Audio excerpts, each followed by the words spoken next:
what do you think informed the retiring of the 51 million and not the 231 million? That is actually a longer debt, if I will call it like that, than the 51 million. As I said, Chair, the 51 million US dollars is the money Jamhuri had put in specifically when they took over. Yeah, but as a loan. Yes, a loan. Yeah, they lent that money from their pockets to Telkom Kenya. Yeah. But the 239 million US dollars is a loan they took over from Orange Telkom. That's the difference. Yes. Which also says, yes. Okay, we have two pockets here. Yes. We have the pocket of Jamhuri Holdings. Yes. That loans Telkom Kenya $51 million. Yes. And we have another pocket of Orange that had loaned Telkom Kenya $2.9 million. These two are both loans lent to a company, an artificial person called Telkom. So my question is, why are we retiring, why are we paying off this one who owes $51 million, which is even a more recent loan, and leave out the $239 million owed to another body called Orange, which is also a loan? No, I think that's not the correct position, Chair. Okay. The 239 was not owned by Orange Telkom. It was also owned by Jamhuri Holdings, because when they took over the shareholding, they also took over those loans. So the two loans, the 239 and the 51, were both owned by Jamhuri Holdings. Okay, good. So that means, yes, that we have Jamhuri Holdings lends Telkom Kenya $51 million. Yes. Telkom Kenya also had a loan of $2.9 million. So this $2.9 million. Let's switch off my mic. So I don't know where the mic went off. So I'll attempt to try again. We have Telkom Kenya that gets a loan from Jamhuri Holdings for $51 million.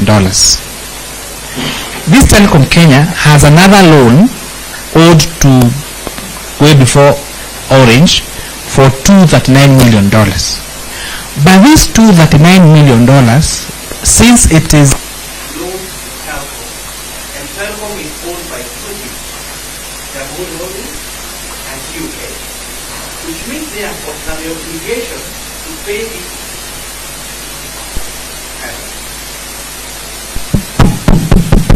okay. Let me get pressing now. So I'll try one more time. Jamhuri Holdings, no, Telkom Limited has two loans.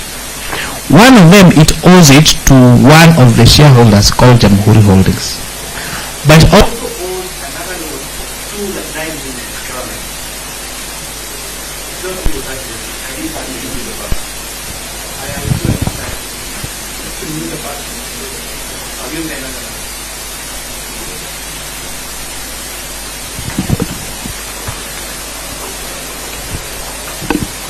For now, just leave us this microphone we use the one.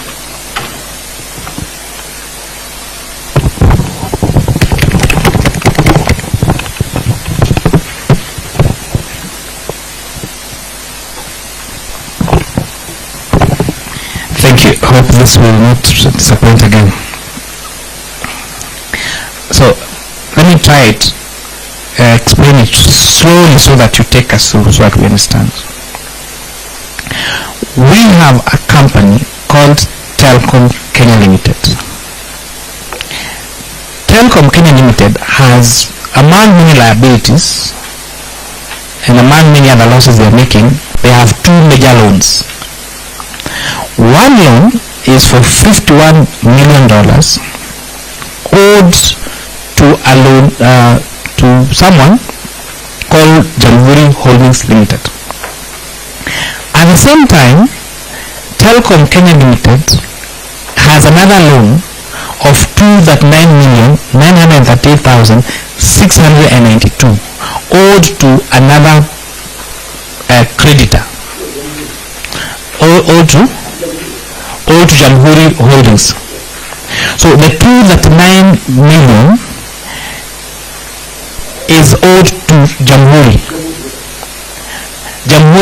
Limited only. Okay.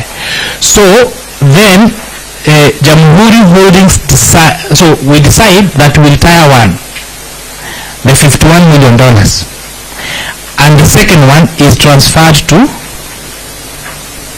government of Kenya in the acquisition. That's not the case? Who gets, where does the 239 million?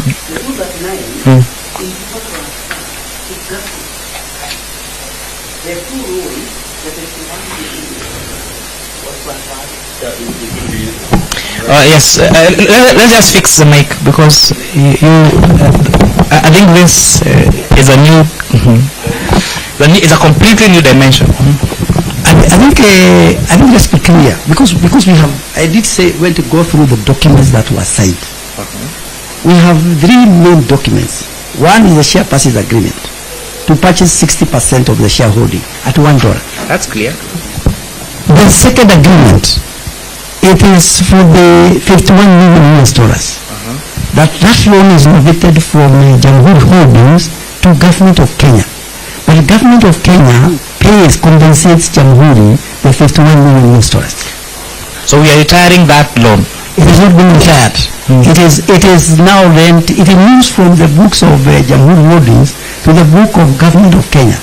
So government of Kenya, Telkom Kenya owes the government of Kenya $51 million. Okay, yeah, that's clear. That's clear. That's clear. The one of $239 million, it's also remitted to government at zero value. At zero value. So and the agreements are signed that Jamhuri Holdings, we have no claim again on the 239, it is transferred to government at zero value. So Telkom Kenya owes government of Kenya $239 million. And 50 plus an additional $51 million. So now government of Kenya, so government of Kenya in its books have assets, yes, of 51 million and 239, which perpetually cannot be recovered. Because you see now, Telkom Kenya is over the years making losses. We are not being able to pay our obligation of the loans. Then one of the loans that is unrecoverable by Telkom, because Telkom is making losses, we pay off that particular loanee and buy the loan.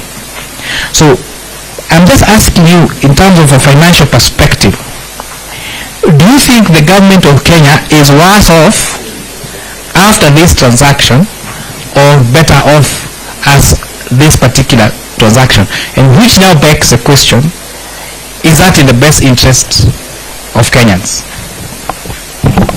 Chair, I think as far as I'm concerned, we are better off.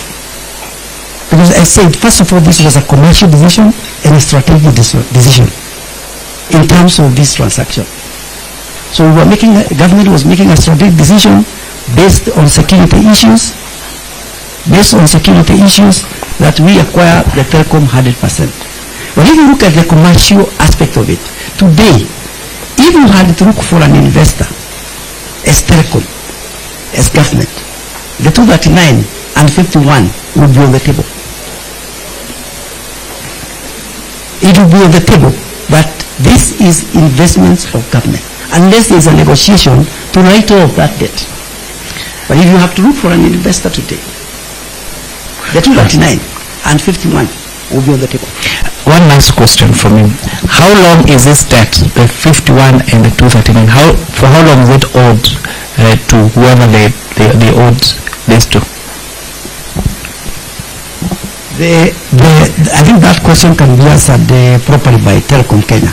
Okay. Directors, yes. So for information, these loans have been owed since the loans were loaned to Telkom. Not even a single payment has been made. That is why the 51 million is not the loan.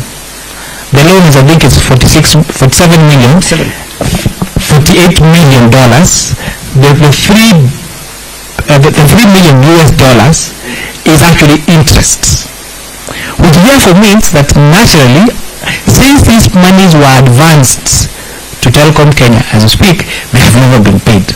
So even if we go to look for an investor, when you tell us in your view that we have an asset, because it's actually an asset in the books, but in real life, since from the onset, from the time these loans were given, there has never been payment, then actually you are almost inheriting debts that the only thing that has not happened in the books is write them off, but otherwise they are technically not recoverable. But anyway, I would that is my submission.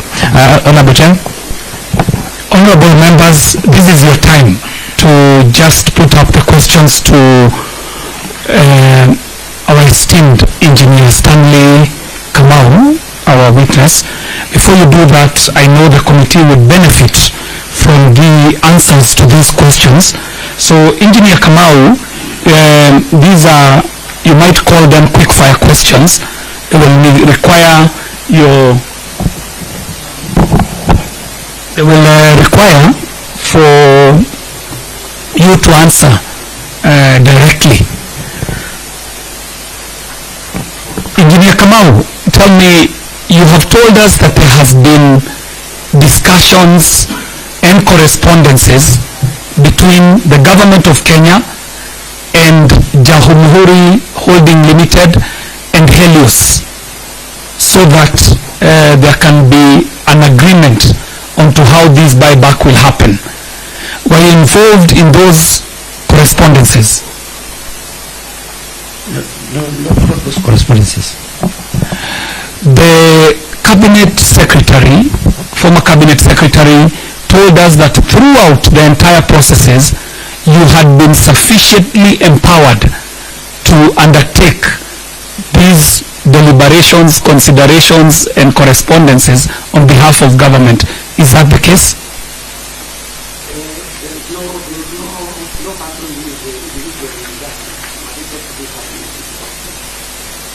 Granted. Throughout these processes, did you ever communicate with Jamhuri Holding Limited? Yes. Not a letter, not a phone call, nothing. Do you know any of the directors of Jamhuri Holding Limited?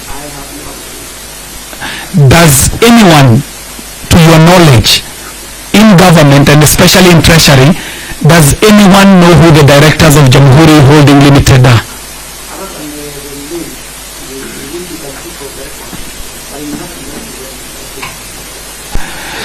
Was there any due diligence done on Jamhuri Holding Limited when onboarding Helios as a shareholder, and when exiting them, was there any due diligence done on which company we were dealing with as government of Kenya?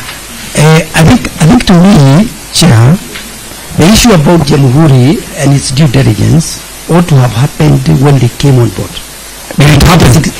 I don't know. I was not in that room. I don't know. So, but in exiting, I don't think you do due diligence when anybody is exiting from the company. No. When government was having these deliberations, how are they being held? How would you communicate to Jamhuri? There are letters communication to the managing partner of the Jamhuri Holdings called Paul Cunnington. I think it's called Paul Cunnington. Who would be corresponding with Paul Cunnington? Yeah, we would be writing to CS and the CS, obviously. The CS was the one corresponding with Paul Cunnington. Yeah, of course. Yeah? Of course he signs the letters, yes. Would the CS know who Paul Cunnington is? I don't know. We do a lot of correspondence, Chair. We don't meet these people. This is not the first one. It's not an issue. It it is not an issue unusual. Unusual, okay. People communicate, like now if you ask me, we are shareholders with the Safaricom, for instance, 35%. If you ask me who are the owners of Vodafone, I've never met anybody. Brilliant. So, brilliant. Tell me, you told us that, to your knowledge, Helios has many other interests in Kenya. Yes. Would you know which interests are these, to the best of your knowledge? What other interests are Helios involved? What I have seen is that they have interest in Vivo, for instance, Vivo Energy. Yeah, that's the Shell. Yeah, and the Kwetu. Kwetu, I think this students hostel called Kwetu. And I think Zuku, they also have interest in Zuku. Okay. Yeah. And what about JHL? Do they have any other interests, to the best of your knowledge? I don't know. Wonderful. JHL. Now, when you are dealing on behalf of government of Kenya, did you at any point throughout this transaction get any feeling or suspect that anyone along the decision-making line in government had interests in Jamhuri Holding Limited? I didn't have none. Wonderful. Now, you said that the decisions were made on account of two informing factors. You said one informing factor was a commercial factor and the other one was a strategic factor. Of the two, which one do you think outweighed the other? Is a strategic decision. The strategic decision. Yes. Was the strategic decision so big as to warrant the ignoring or blatant avoiding of certain steps throughout this transaction? Steps, no, but even if perhaps a strategic decision, it can be taken even when it doesn't make a commercial sense. Yeah. Now, it can be made. It can be a strategic decision can be made which has no commercial sense. Agreeable. Yes. Agreeable. Tell me, throughout this process, do you think Treasury took time to find out what Communications Authority as a regulator had to say about this sale? The approval was sought from CA and the Communication Authority of Kenya, and they both gave a go-ahead. They wrote letters. Tell me, engineer, there is a letter from Communications Authority dated 13th April 2022, and it is written to one Honorable Ambassador Ukuru Yatani, which I presume is Treasury. And this letter is titled The Acquisition of 60% Shares of Telkom Kenya Limited by Government of Kenya. And it goes out to stipulate what had been requested from Communications Authority.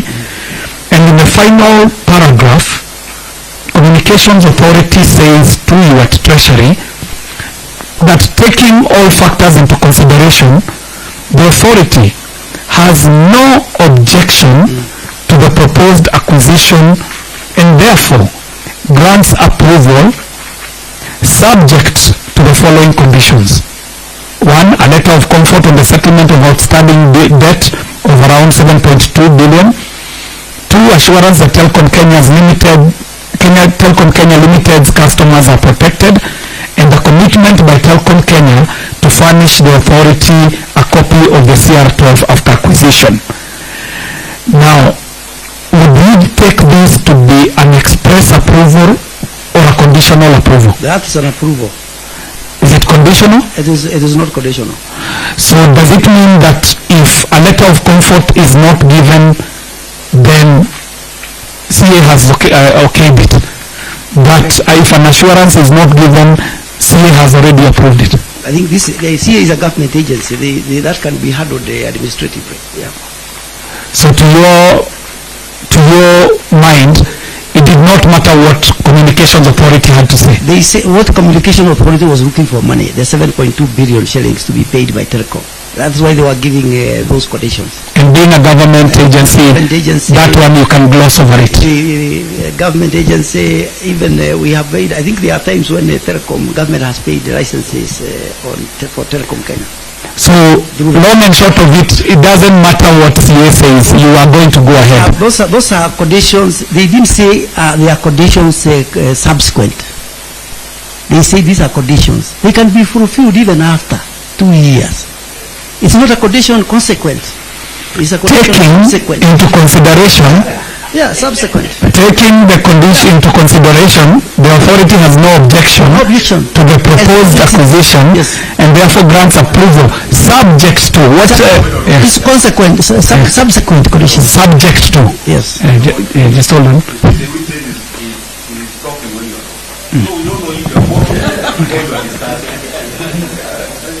He's talking and you also talk. We're making sound between the two of you. Chairman, going over that.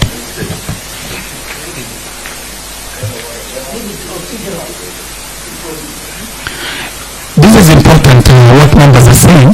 It might be important for us to take turns when we speak. So to your mind, this is an express approval, not a conditional approval. It's an express approval, but those are subsequent conditions. Okay. Engineer, it would be important for us to settle these strategic versus commercial interest.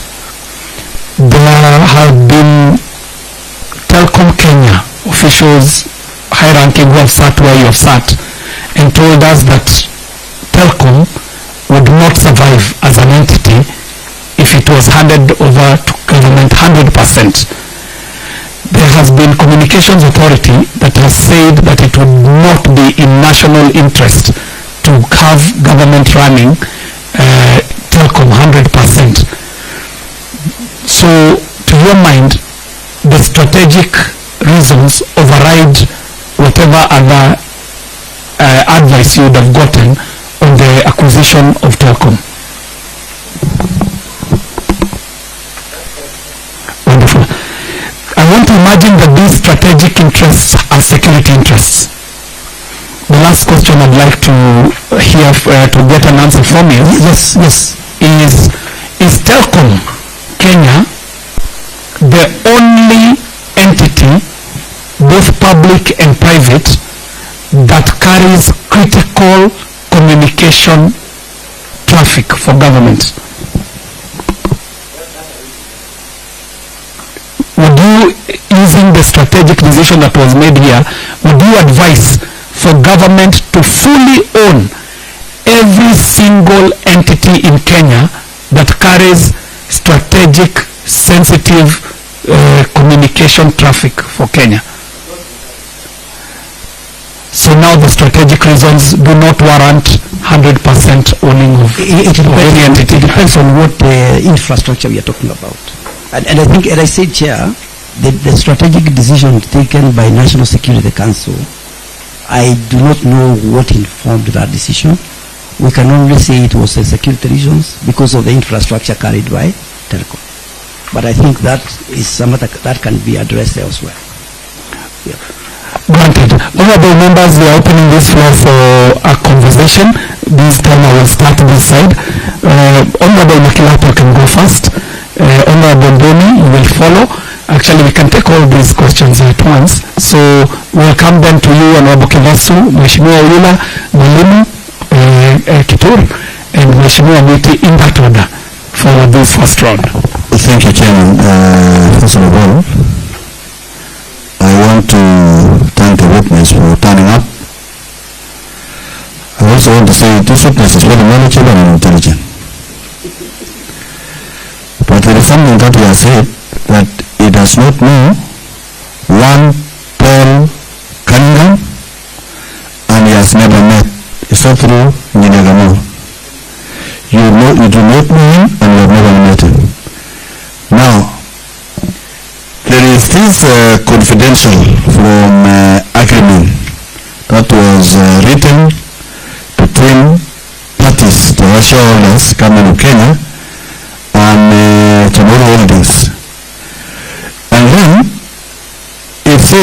in witnessing this agreement has been duly executed on behalf of the parties. Signed, Paul Gallingham. And then witnessed by Kasi Miole, Executive Assistant. And on the side of government, it is Engineer Stanley Kamau, and there's another signature, but it does not say, I think Cabinet Secretary, National Treasury. I do not know, Chairman, through you, well, I'm not a lawyer, but when a document say, in witnessing this agreement, are you not sitting down and exchanging and signing? You will... We have lawyers in the room. We also have public secretaries in the room. Yes. So, Chairman, yes, the little things that I know or businesses that I have done, when something is witnessed and it's like an agreement, parties sit down and they both sign across. So in this particular case, I'm asking him whether there was a meeting for two signatures and witnessing, and if therefore you met Paul Gallingham at that time and the executive director, because your name is here, Director General Public Investment. That is my question number one.